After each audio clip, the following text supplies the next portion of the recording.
ਸਤਨਾਮ ਸ੍ਰੀ ਵਾਹਿਗੁਰੂ ਸਾਹਿਬ JIO.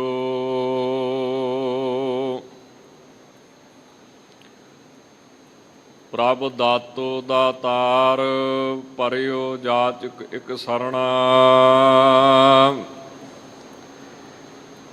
ਮਿਲੈ ਦਾਨ ਸੰਤ ਰੇਣ ਜਿਹ ਲਗ ਭਉ ਤਰਣਾ।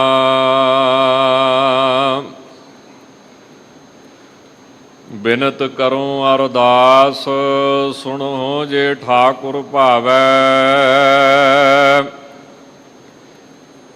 ਦੇਹੋ ਦਰਸ ਮਨ ਚਾਓ ਭਗਤ ਇਹੋ ਮਨ ਠਹਿਰਾਵੈ।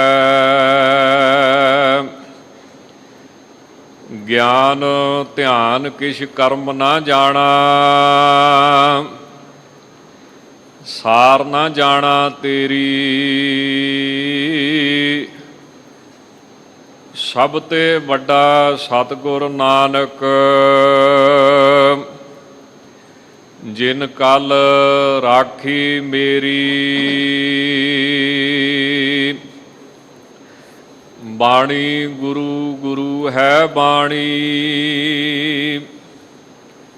ਵਿੱਚ ਬਾਣੀ ਅੰਮ੍ਰਿਤ ਸਾਰੇ ਗੁਰਬਾਣੀ ਕਹੈ ਸੇਵਕ ਜਨ ਮਾਨੈ। ਪ੍ਰਤੱਖ ਗੁਰੂ ਨਿਸਤਾਰੇ ਸੱਜਣ ਸੱਚਾ ਪਾਤਸ਼ਾਹ ਸਿਰ ਸਾਹਾਂਦੈ ਸਾਹੋ। ਜਿਸ ਪਾਸ ਬੈਠਿਆ ਸੋਹੀਐ ਸਭਨਾ ਦਾ ਵੇਸ। ਸਤਨਾਮ ਸ੍ਰੀ ਵਾਹਿਗੁਰੂ ਸਾਹਿਬ ਜੀ। ਸੂਹੀ ਮਹੱਲਾ ਪਹਿਲਾ। ਕੌਣ ਤਰਾਜੀ ਕਵਨ ਤੁਲਾ। ਤੇਰਾ ਕਵਨ ਸਰਾਫ ਬੁਲਾਵਾ। ਕੌਣ ਗੁਰੂ ਕੈ ਪਹਿ ਦੀਖਿਆ ਲੇਵਾ। ਕੈ ਪਹਿ ਮੁੱਲ ਕਰਾਵਾ। ਕੌਣ ਤਰਾਜੀ ਕਵਨ ਤੁਲਾ। ਤੇਰਾ ਕਵਨ ਸਰਾਫ ਬੁਲਾਵਾ। ਕੌਣ ਗੁਰੂ ਕੈ ਪਹਿ ਦੀਖਿਆ ਲੇਵਾ। ਕੈ ਪਹਿ ਮੁੱਲ ਕਰਾਵਾ। ਮੇਰੇ ਲਾਲ ਜੀਓ ਤੇਰਾ ਅੰਤ ਨਾ ਜਾਣਾ। ਤੂੰ ਜਲ ਥਲ ਮਹੀਅਲ ਭਰਪੁਰ ਲੀਣਾ। ਤੂੰ ਆਪੇ ਸਰਬ ਸਮਾਣਾ। ਰਹਾਉ ਮਨ ਤਾਰਾਜੀ ਚਿਤ ਤੁਲਾ। ਤੇਰੇ ਸੇਵ ਸਰਾਫ ਕਮਾਵਾ। ਘਟ ਹੀ ਭੀਤਰ ਸੋ ਸਾਹੁ ਤੋਲੀ। ਇਨ ਬਿਦ ਚਿਤ ਰਹਾਵਾ। ਆਪੇ ਕੰਡਾ ਤੋਲ ਤਰਾਜੀ। ਆਪੇ ਤੋਲਣ ਹਾਰਾ। ਆਪੇ ਦੇਖੈ ਆਪੇ ਬੂਝੈ। ਆਪੇ ਹੈ ਵਣਜਾਰਾ। ਅੰਦੁਲਾ ਨੀਚ ਜਾਤ ਪਰਦੇਸੀ। ਖਿਨ ਆਵੈ ਦਿਲ ਜਾਵੈ। ਤਾਕੀ ਸੰਗਤ ਨਾਨਕ ਰਹਦਾ। ਕਿਉ ਕਰ ਮੂੜਾ ਪਾਵੈ। ਆਂਦੁਲਾ ਨੀਚ ਜਾਤ ਪਰਦੇਸੀ ਖਿਨ ਆਵੈ ਤਿਲ ਜਾਵੈ ਤਾ ਕੀ ਸੰਗਤ ਨਾਨਕ ਰਹਦਾ ਕਿਉ ਕਰ ਮੂੜਾ ਪਾਵੈ। ਵਾਹਿਗੁਰੂ ਜੀ ਕਾ ਖਾਲਸਾ ਵਾਹਿਗੁਰੂ ਜੀ ਕੀ ਫਤਿਹ। ਪਤਿਤ ਪਾਵਨ ਭਗਤ ਵਤਸਲ ਕਿਰਪਾ ਨਿਧਾਨ ਦਸਾਂ ਪਾਤਸ਼ਾਹੀਆਂ ਦੀ ਜੋਤ ਚਵਰ ਛਤਰ ਤਖਤ ਦੇ ਮਾਲਕ ਗੁਰਤਾ ਗੱਦੀ ਤੇ ਸੁਭਾਇਮਾਨ ਜੁਗੋ ਜੁਗ ਅਟਲ ਸ਼ਬਦ ਬ੍ਰਹਮ ਧੰਨ ਗੁਰੂ ਗ੍ਰੰਥ ਸਾਹਿਬ ਮਹਾਰਾਜ ਜੀ ਦੀ ਪਾਵਨ ਪਵਿੱਤਰ ਹਜ਼ੂਰੀ ਅੰਦਰ ਬੜੇ ਹੀ ਪ੍ਰੇਮ ਸਤਿਕਾਰ ਦੇ ਨਾਲ ਡਿਠੇ ਸਭੇ ਥਾਵ ਨਹੀਂ ਤੁਧ ਜੇਹਿਆ ਬੱਧੋ ਪੁਰਖ ਵਿਧਾਤੇ ਤਾਂ ਤੂੰ ਸੋਹਿਆ। ਐਸਾ ਪਵਿੱਤਰ ਸਥਾਨ ਸੱਚਖੰਡ ਸ੍ਰੀ ਹਰਿਮੰਦਰ ਸਾਹਿਬ ਵਿਖੇ ਆਪ ਸੰਗਤਾਂ ਹਾਜ਼ਰੀਆਂ ਭਰਨ ਵਾਸਤੇ ਦਰਸ਼ਨ ਦੀਦਾਰੇ ਕਰਨ ਵਾਸਤੇ ਪਹੁੰਚੇ ਹੋ। ਇਤਿਹਾਸ ਦੇ ਗ੍ਰੰਥਾਂ ਦੇ ਵਿੱਚ ਗੁਰੂ ਘਰ ਦੀ ਬੜੀ ਸੋਹਣੀ ਵਿਆਖਿਆ ਕੀਤੀ ਗਈ ਹੈ।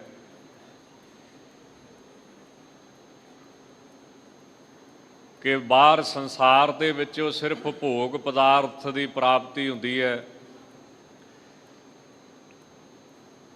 ਬਾਕੀ ਜਿਹੜੀਆਂ ਧਾਰਮਿਕ ਜਗ੍ਹਾ ਨੇ ਉੱਥੋਂ ਸਿਰਫ ਅੰਤਰੀਵ ਪਦਾਰਥਾਂ ਦੀ ਪ੍ਰਾਪਤੀ ਹੁੰਦੀ ਹੈ।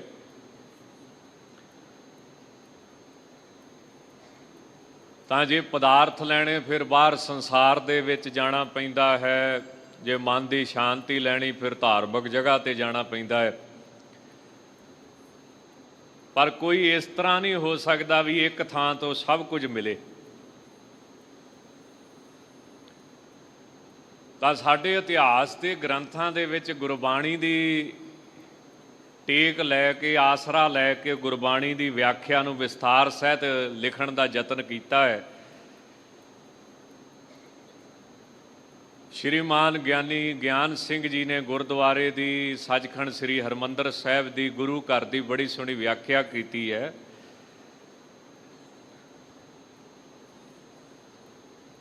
ਕਿ ਭੋਗ ਕੇ ਭੰਡਾਰ ਕੇ ਮਮੋਖ ਕੇ ਆਗਾਰ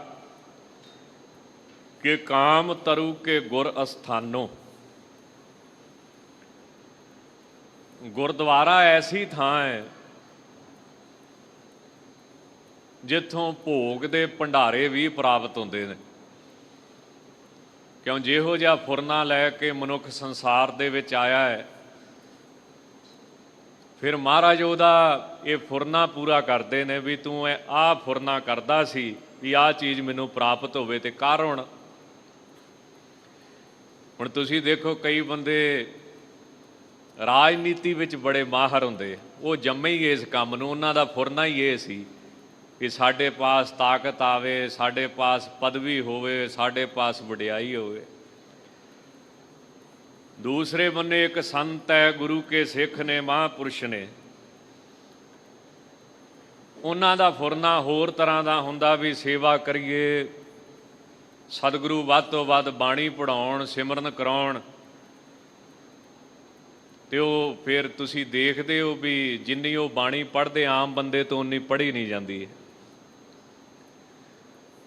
ਜਿੰਨਾ ਉਹ ਸਿਮਰਨ ਕਰਦੇ ਆਮ ਬੰਦੇ ਤੋਂ ਹੁੰਦਾ ਨਹੀਂ। ਜਿੰਨੀ ਜ਼ਿੰਦਗੀ 'ਚ ਉਹ ਸੇਵਾ ਕਰਾ ਜਾਂਦੇ ਆਮ ਬੰਦੇ ਤੋਂ ਉਨੀ ਸੇਵਾ ਨਾ ਹੀ ਲੱਗਦੀ ਹੈ ਅਤੇ ਨਾ ਹੀ ਕਰਾਈ ਜਾਂਦੀ ਹੈ।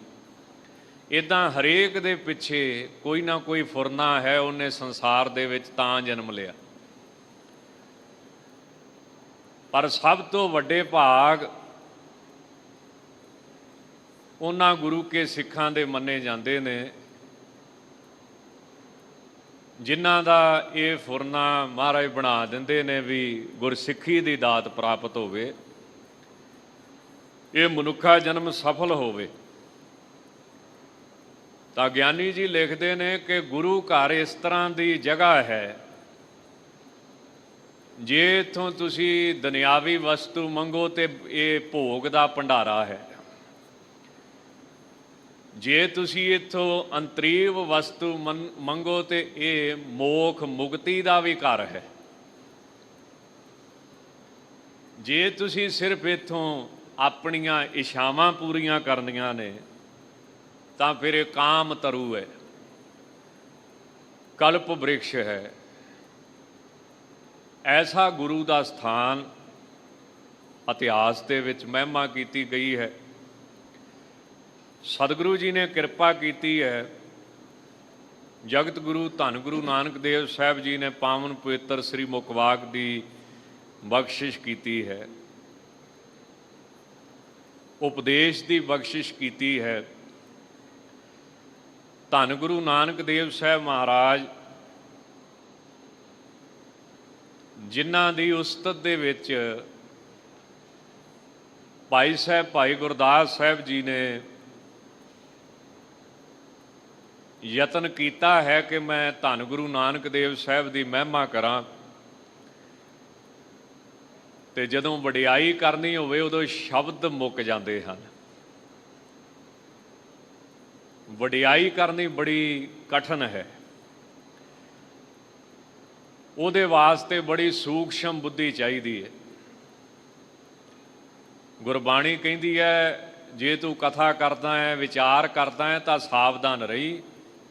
ਜੇ ਰੱਬ ਦੀ ਗੱਲ ਕਰਨ ਲੱਗਿਆ, ਤੂੰ ਵਾਹਿਗੁਰੂ ਪਰਮੇਸ਼ਰ ਦੀ ਗੱਲ ਕਰਨ ਲੱਗਿਆ, ਗੁਰੂ ਸਾਹਿਬ ਦੀ ਗੱਲ ਕਰਨ ਲੱਗਿਆ, ਜੇ ਉਹਨਾਂ ਦੇ ਰੁਤਬੇ ਮੁਤਾਬਕ ਤੂੰ ਗੱਲ ਨਾ ਕਰ ਸਕਿਆ ਤੇ ਤਾਂ ਵੀ ਤੈਨੂੰ ਫੜਿਆ ਜਾਵੇਗਾ, ਤਾਂ ਵੀ ਤੈਨੂੰ ਪੁੱਛਿਆ ਜਾਵੇਗਾ ਵੀ ਕਿਉਂ ਬਈ।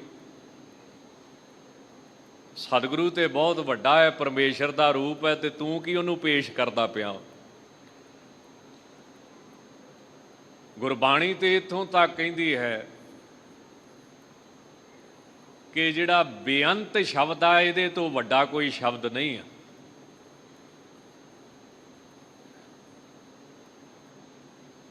ਪਰ ਬੇਅੰਤ ਕਹਿ ਕੇ ਵੀ ਜਗਤ ਗੁਰੂ ਧੰਨ ਗੁਰੂ ਨਾਨਕ ਦੇਵ ਸਾਹਿਬ ਕਹਿੰਦੇ ਵੀ ਡਰ ਲੱਗਦਾ ਹੈ ਵੀ ਜਿੱਡਾ ਵੱਡਾ ਵਾਹਿਗੁਰੂ, ਇਹ ਬੇਅੰਤ ਸ਼ਬਦ ਓਡਾ ਵੱਡਾ ਹੈ, ਕਿਉਂ ਦੁਨਿਆਵੀ ਬੁੱਧੀ 'ਚ ਤੇ ਬੇਅੰਤ ਤੋਂ ਅੱਗੇ ਕੁਝ ਵੀ ਨਹੀਂ ਹੈ। ਇਨਫਿਨਿਟੀ ਤੋਂ ਅੱਗੇ ਕੁਝ ਵੀ ਨਹੀਂ, ਬੇਅੰਤ ਬਸ ਅਸੀਮ, ਜਿੱਥੇ ਸ਼ਬਦਾਂ ਦਾ ਕੰਮ ਖਤਮ।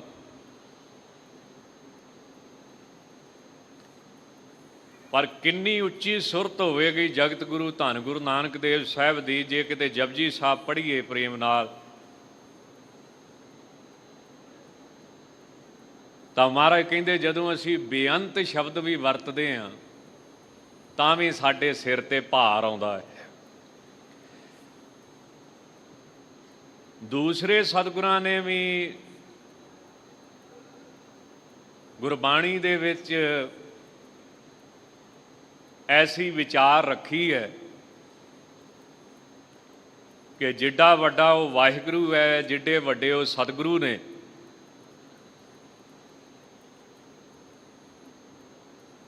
ਉਨੀ ਵੱਡੀ ਹੀ ਉਹਨਾਂ ਦੀ ਵਡਿਆਈ ਕਰਨ ਦਾ ਯਤਨ ਕਰਨਾ ਚਾਹੀਦਾ ਹੈ। ਆਪਾਂ ਆਸਾ ਦੀ ਵਾਰ ਦੇ ਵਿੱਚ ਰੋਜ਼ ਸੁਣਦੇ ਨੇ, ਆਸਾ ਕੀ ਵਾਰ ਸਾਨੂੰ ਪ੍ਰੇਮ ਦੇ ਨਾਲ ਦੱਸਦੀ ਹੈ, ਸਤਿਗੁਰ ਵੱਡਾ ਕਰ ਸਾਲਾਹੀ ਹੈ ਜਿਸ ਵਿੱਚ ਵੱਡੀਆਂ ਵਡਿਆਈਆਂ।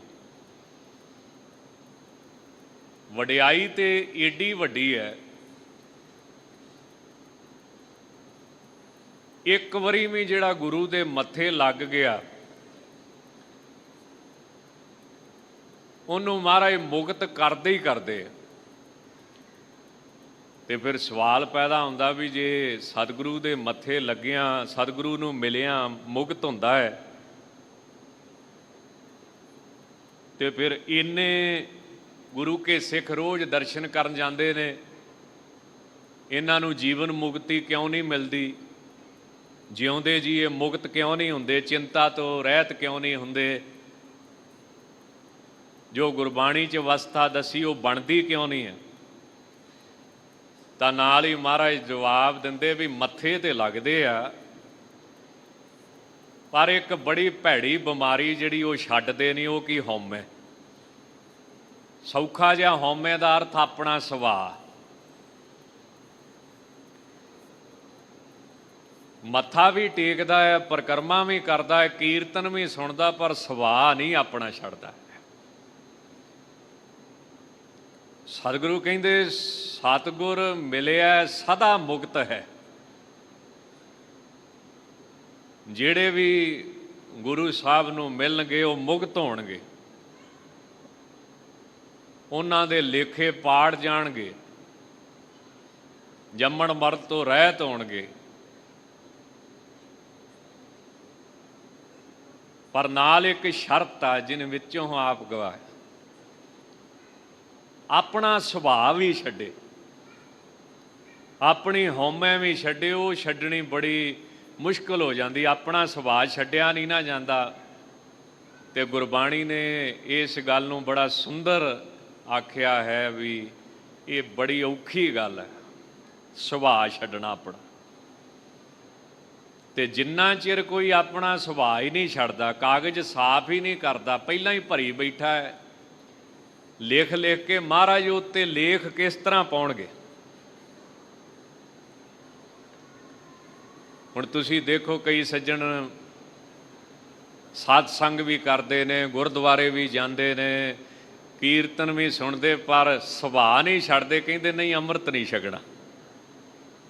ਤਾਂ ਉਹ ਹਉਮੈ ਜਿਹੜੀ ਉਹ ਨਾਲ ਹੀ ਰਹਿੰਦੀ ਹੈ, ਕਰ ਕਰਾ ਕੇ ਸਾਰੀ ਉਮਰ ਉਹ ਥੋੜ੍ਹਾ ਬਹੁਤੀ ਜਿਹੜੀ ਹਉਮੈ ਉਹ ਵਿੱਚ ਹੀ ਤੁਰੀ ਫਿਰਦੀ ਰਹਿੰਦੀ ਹੈ। ਅੱਛਾ, ਕਈ ਅੰਮ੍ਰਿਤ ਪਹਿਲ ਦੇ ਆਧਾਰ ਤੇ ਛਕਦੇ, ਤੇ ਅੰਮ੍ਰਿਤ ਛਕਣਾ ਬੜੀ ਵੱਡੀ ਦਾਤ ਹੈ। ਤੇ ਫਿਰ ਅੰਮ੍ਰਿਤ ਛਕ ਕੇ ਕਦੀ ਵੀ ਬਾਣੀ ਦਾ ਦਰਸ਼ਨ ਨਹੀਂ ਕਰਦੇ, ਸੇਵਾ ਨਹੀਂ ਕਰਦੇ, ਸੰਗਤ ਨਹੀਂ ਕਰਦੇ, ਤਾਂ ਜਿਹੜੀ ਹਉਮੈ ਆ ਉਹਨੇ ਫਿਰ ਉੱਥੇ ਹੀ ਲਿਆ ਕੇ ਖੜਾ ਕਰਤਾ, ਆਪਣੇ ਸੁਭਾਅ ਨੇ ਉੱਥੇ ਹੀ ਖੜਾ ਕੀਤਾ ਹੈ। ਜਿੱਥੇ ਸੀ ਉੱਥੇ ਹੀ ਰਹਿ ਗਿਆ। ਇੱਕ ਕੰਮ ਚੰਗਾ ਕੀਤਾ, ਵਧਿਆ, ਪਰ ਜਿਹੜੀ ਹਉਮੈ ਉਹ ਕਿਸੇ ਬੰਨੇ ਲੱਗਣ ਨਹੀਂ ਦਿੰਦੀ, ਆਪਣਾ ਸੁਭਾਅ ਕਿਸੇ ਬੰਨੇ ਲੱਗਣ ਨਹੀਂ ਦਿੰਦਾ। ਤਾਂ ਮਹਾਰਾਜ ਕਹਿੰਦੇ ਹੈ ਤਾਂ ਕਠਨ ਮਨ ਕੀ ਮਤ, ਤਿਆਗੋ ਹਰਜਨ ਏਹਾ ਬਾਤ ਕਠੈਨੀ। ਅੱਜ ਦੇ ਸ਼ਬਦ ਦੇ ਵਿੱਚ ਜਗਤ ਗੁਰੂ ਸ਼੍ਰੀ ਗੁਰੂ ਨਾਨਕ ਦੇਵ ਸਾਹਿਬ ਮਹਾਰਾਜ ਪਹਿਲਾਂ ਵਾਹਿਗੁਰੂ ਦੀ ਸਿਫਤ ਕਰਨਗੇ ਕਿ ਉਹ ਬੇਅੰਤ, ਫਿਰ ਰਹਾਉ ਤੋਂ ਬਾਅਦ ਬਿਲਕੁਲ ਹੀ ਵਿਸ਼ਾ ਬਦਲ ਜਾਊਗਾ ਇਸ ਸ਼ਬਦ ਦਾ। ਮਾਲਕ ਦੀ ਮੌਜ ਹੈ, ਉਹ ਸਾਡੇ ਅਧੀਨ ਥੋੜ੍ਹੀ ਹੈ, ਉਹ ਸਾਡੇ ਨਿਯਮਾਂ ਦੇ ਅਧੀਨ ਥੋੜ੍ਹੀ ਹੈ ਵੀ ਉਹ ਤਾਂ ਧੁਰ ਕੀ ਬਾਣੀ ਹੈ, ਇੱਕ ਤੁਕ 'ਚ ਹੀ ਵਿਸ਼ਾ ਬਦਲ ਜਾਂਦਾ ਹੈ।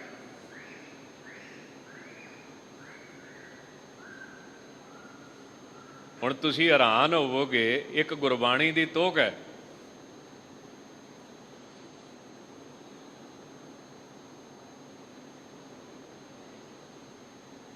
ਪਹਿਲਾਂ ਮਹਾਰਾਜ ਕਹਿੰਦੇ ਨੇ ਕਿ ਵਾਹਿਗੁਰੂ ਆਪਣੇ ਪਿਆਰਿਆਂ ਤੇ ਬਖਸ਼ਿਸ਼ ਕਰਦਾ, ਵਡਿਆਈ ਕਰਦਾ, ਤੇ ਨਾਲ ਹੀ ਕਹਿ ਦਿੰਦੇ ਨੇ ਬੋਲ ਨਾ ਜਾਣੈ ਮਾਇਆ ਮਦ ਮਾਤਾ, ਮਰਨਾ ਚੀਤ ਨਾ ਆਵੇ।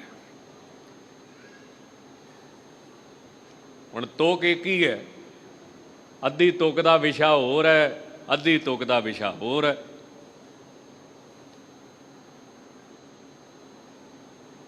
ਹੁਣ ਜਿਹੜੇ ਸੱਜਣ ਕਹਿੰਦੇ ਵੀ ਗੁਰਬਾਣੀ ਨੂੰ ਅਸੀਂ ਦੁਨੀਆ ਵਾਲੇ ਨਿਯਮਾਂ ਦੇ ਵਿੱਚ ਬੰਨ੍ਹਣਾ ਹੈ, ਉਹ ਕਿੱਦਾਂ ਬੰਨਣਗੇ?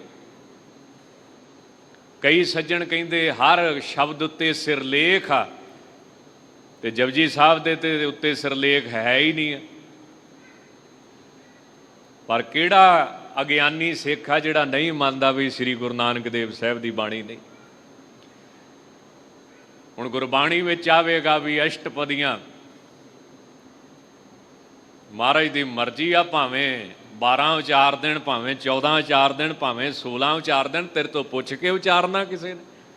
ਧੁਰ ਕੀ ਬਾਣੀ ਆ ਨਾ, ਉਹਦੇ ਹੁਕਮ 'ਚ ਆ ਰਹੀ ਹੈ, ਕਿਸੇ ਬੰਦੇ ਦੇ ਹੁਕਮ 'ਚ ਥੋੜ੍ਹੀ। ਤਾਂ ਰਹਾਉ ਤੋਂ ਬਾਅਦ ਫਿਰ ਮਹਾਰਾਜ ਦੱਸਣਗੇ ਵੀ ਮਨ ਕਿੱਦਾਂ ਟਿਕਾਉਣਾ। ਤੇ ਜਿੰਨਾ ਚਿਰ ਤੂੰ ਆਪਣੇ ਮਨ ਦੀ ਸੰਗਤ ਨਹੀਂ ਛੱਡਦਾ ਉਨਾ ਚਿਰ ਤੈਨੂੰ ਮਿਲਣਾ ਕੁਝ ਨਹੀਂ, ਜਿੰਨਾ ਚਿਰ ਤੂੰ ਆਪਣੇ ਮਨ ਦੇ ਪਿੱਛੇ ਲੱਗਣਾ ਨਹੀਂ ਛੱਡਦਾ। ਤਾਂ ਰਹਾਉ ਤੱਕ ਵਾਹਿਗੁਰੂ ਦੀ ਬੇਅੰਤਤਾ ਦੱਸਣਗੇ ਤੇ ਰਹਾਉ ਤੋਂ ਬਾਅਦ ਮਨ ਬਾਰੇ ਗੱਲ ਹੋਵੇਗੀ। ਮਨ ਬੜਾ ਸੂਖਸ਼ਮ ਵਿਸ਼ਾ ਹੈ। ਜਿਹੜੇ ਰੂਹਾਨੀਅਤ ਦੇ ਪਾਂਧੀ ਨੇ ਉਹ ਇਹਨਾਂ ਗੱਲਾਂ ਨੂੰ ਜਾਣਦੇ ਨੇ। ਆਓ ਬੜੇ ਪ੍ਰੇਮ ਦੇ ਨਾਲ ਭਾਈ ਗੁਰਦਾਸ ਸਾਹਿਬ, ਜਿਨ੍ਹਾਂ ਸ਼੍ਰੀ ਗੁਰੂ ਨਾਨਕ ਦੇਵ ਸਾਹਿਬ ਦੀ ਮਹਿਮਾ ਬਾਰੇ ਬੜੇ ਸੁੰਦਰ ਸ਼ਬਦ ਲਿਖੇ। ਸਤਿਗੁਰ ਨਾਨਕ ਦੇਵ ਹੈ, ਦੇਵ ਦੇਵੀ ਸਭ ਧਿਆਵੈ।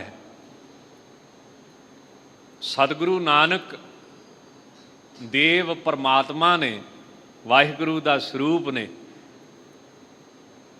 ਸਤਿਗੁਰੂ ਨਾਨਕ ਉਸ ਰੱਬ ਦਾ ਰੂਪ ਹੈ ਜਿਸ ਵਾਹਿਗੁਰੂ ਪਰਮੇਸ਼ਰ ਨੂੰ ਸਭ ਦੇਵੀ ਦੇਵਤੇ ਵੀ ਹੱਥ ਜੋੜ ਕੇ ਆਰਾਧਦੇ ਨੇ, ਜਿਹਨੂੰ ਅਸੀਂ ਬੜੇ ਪ੍ਰੇਮ ਦੇ ਨਾਲ ਪੜ੍ਹਦੇ। ਗਾਵਨ ਤੁਧਨੋਂ ਈਸ਼ਰ ਬ੍ਰਹਮਾ ਦੇਵੀ ਸੋਹਨ ਤੇਰੇ ਸਦਾ ਸਵਾਰੇ। ਗਾਵਨ ਤੁਧਨੋਂ ਜਤੀ ਸਤੀ ਸੰਤੋਖੀ, ਗਾਵਨ ਤੁਧਨੋਂ ਵੀਰ ਕਰਾਰੇ। ਸਤਿਗੁਰੂ ਨਾਨਕ ਉਹ ਦੇਵ ਆ। ਤੇ ਗੁਰਬਾਣੀ ਨੇ ਤੇ ਇੱਥੋਂ ਤੱਕ ਕਿਹਾ ਹੈ, ਜਿੰਨੇ ਵੀ ਇੱਕ ਵਾਰ ਵੀ ਸ਼ੁੱਧ ਭਾਵਨਾ ਦੇ ਨਾਲ ਸਤਿਗੁਰੂ ਦੇ ਦਰਸ਼ਨ ਕੀਤੇ, ਸਤਿਗੁਰਾਂ ਨੂੰ ਮਿਲ ਪਿਆ,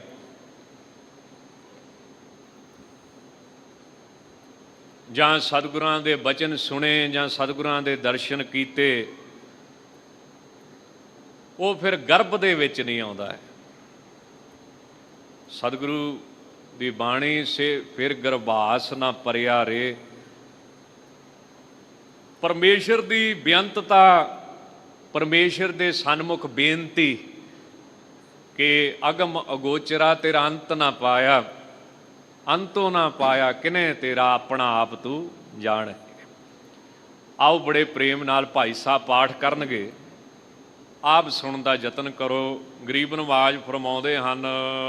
ਸਤਨਾਮ ਸ੍ਰੀ ਵਾਹਿਗੁਰੂ ਸਾਹਿਬ ਜੀ। ਸੂਹੀ ਮਹੱਲਾ ਪਹਿਲਾ।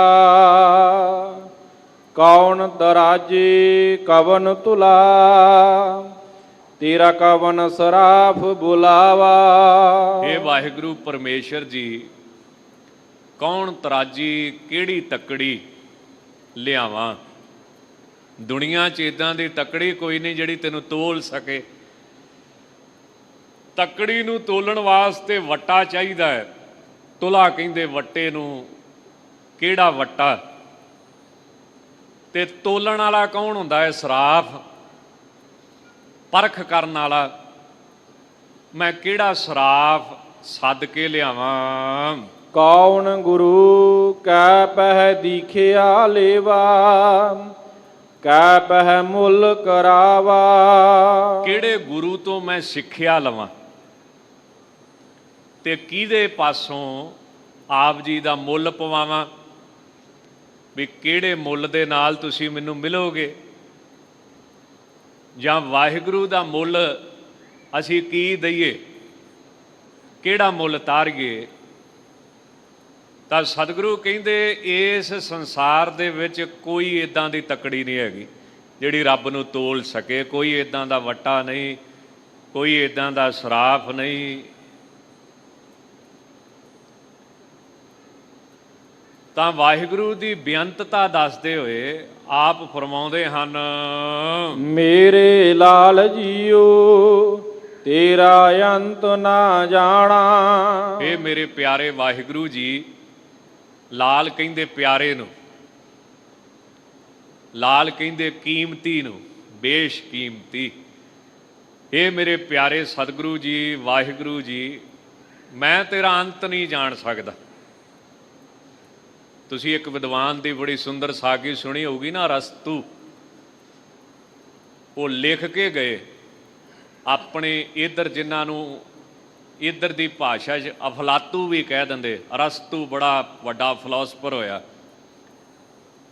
ਕਈ ਸੱਜਣ ਕਹਿੰਦੇ ਨੇ ਅਫਲਾਤੂ ਹੋਰ ਹੈ, ਅਰਸਤੂ ਹੋਰ ਹੈ। ਚਲੋ ਜਿਵੇਂ ਵੀ ਹੈ,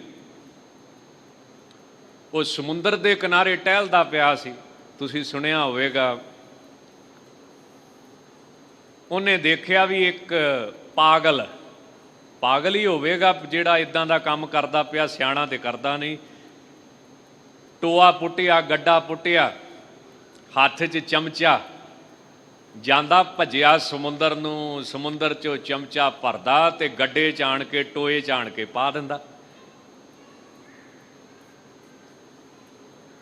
ਅਰਸਤੂ ਨੂੰ ਹੈਰਾਨੀ ਹੋਈ,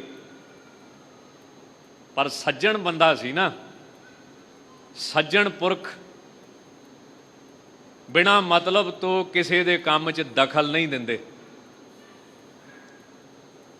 ਸੀਮਾ ਨਹੀਂ ਟੱਪਦੇ। ਇਹ ਵੀ ਇੱਕ ਹੱਦਬੰਦੀ ਟੱਪਣ ਵਾਲੀ ਗੱਲ ਹੁੰਦੀ। ਐਵੇਂ ਤੁਸੀਂ ਕੋਈ ਬੰਦਾ ਆਪਣੇ ਕੰਮ 'ਚ ਵਿਅਸਤ ਹੈ ਤਾਂ ਤੁਸੀਂ ਐਵੇਂ ਉਹਨੂੰ ਗੱਲਾਂ 'ਚ ਲਾਓ ਜਾ ਕੇ, ਇਹ ਵੀ ਕੋਈ ਸਿਆਣੀ ਗੱਲ ਨਹੀਂ ਹੁੰਦੀ। ਇੱਕਦਮ ਉਹਨੂੰ ਕੁਝ ਪੁੱਛੇਗਾ ਤੇ ਹੋ ਸਕਦਾ ਹੈ ਕੀ ਪਤਾ ਮੂੰਹ 'ਚੋਂ ਕੀ ਕੱਢੇ ਹੋ। ਤਾਂ ਅਰਸਤੂ ਦੇਖੀ ਗਿਆ, ਪਰ ਜਗਿਆਸਾ ਵੱਧ ਗਈ। ਇੰਨੀ ਮਿਹਨਤ, ਪਸੀਨੋ ਪਸੀਨੀ ਜਗਿਆਸਾ ਕਰਕੇ ਪੁੱਛਣ ਨੂੰ ਮਜਬੂਰ ਹੋਇਆ। ਇਰਾਦਾ ਤਾਂ ਨਹੀਂ ਸੀ ਪੁੱਛਣ ਦਾ। ਕਹਿਣ ਲੱਗਾ, ਜੀ ਮੈਨੂੰ ਕੋਈ ਪ੍ਰੋਬਲਮ ਤੇ ਨਹੀਂ ਆ। ਦੇਖੋ ਤਰੀਕਾ ਵਿਦਵਾਨ ਦੇ ਗੱਲ ਕਰਨ ਦਾ। ਮੈਂ ਕੌਣ ਹੁੰਨਾ ਤੇਰੇ ਕੰਮ 'ਚ ਦਖਲ ਦੇਵਾਂ? ਪਰ ਜੇ ਤੁਸੀਂ ਗੁੱਸਾ ਨਾ ਕਰੋ ਤੇ ਇਹ ਪਾਗਲਪਾਨੀ ਆ